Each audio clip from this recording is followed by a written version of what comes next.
नमस्कार, मी मीर दगडे तुमचं माझ्या या चॅनलमध्ये स्वागत करते। 10वी आणि 12वीच्या परीक्षा ह्या विद्यार्थ्यांच्या आयुष्यातील अत्यंत महत्त्वाचे टप्पे असतात। या टप्प्यांमध्ये त्यांना प्रेमाची, आदराची आणि संवादाची गरज असते। तो संवाद कसा असावा, आज आपण या विषयावर चर्चा करणार आहोत। समजून घ्या, जबाबदारीचे ओझे बनवू नका। पालकांनी एक लक्षात घेतले पाहिजे की विद्यार्थ्यांना आधीच अभ्यासाचा ताण असतो, त्यात आपल्या अपेक्षांचं ओझं त्यांच्यावर लादलं नाही पाहिजे।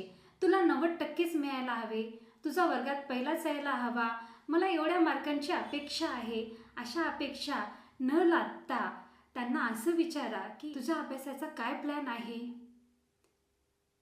तुला कुठे मदत लागणार आहे मला सांग। तुझ्या मार्कापेक्षा तुझे प्रयत्न खूप महत्त्वाचे आहेत। त्यांना ऐका, वेळ द्या, सल्ले देऊ नका। मुलांचं ऐकून घेणं खूप महत्त्वाचं आहे। त्यांना काही अडचणी असतील, अभ्यास समजत नसेल किंवा मानसिक ताण असेल तर शांतपणे त्यांच्याशी संवाद साधा। सल्ले देण्याऐवजी किंवा ओरडण्याऐवजी, अभ्यास समजत नसेल किंवा मानसिक ताण असेल तर शांतपणे त्यांच्याशी बोला व त्यांचं बोलणं काळजीपूर्वक ऐका। तुझ्या जागी मी जर असतो तर, मी असते तर, मी हे केलं असतं असं बोलण्याऐवजी, माझा तुझ्यावर पूर्ण विश्वास आहे असं बोलून पहा। त्यांच्या दिनचर्येत सहभागी व्हा। फक्त हे कर, असं कर, तुझं शेड्यूल असं असायला पाहिजे, तू इतका वेळ अभ्यास करायला पाहिजे, अभ्यासाच्या वेळा, अभ्यासात घेतलेले ब्रेक, मुलांची झोप आणि आहार यावर बारकाईने तुम्ही लक्ष ठेवा। दिवसातील एक वेळ त्यांच्याशी हलका फुलक्या गप्पा मारात आणि त्यांची मानसिकता समजून, अभ्यासाच्या पुढे मानसिकता आणि आनंद महत्त्वाचा आहे, अभ्यास नाही।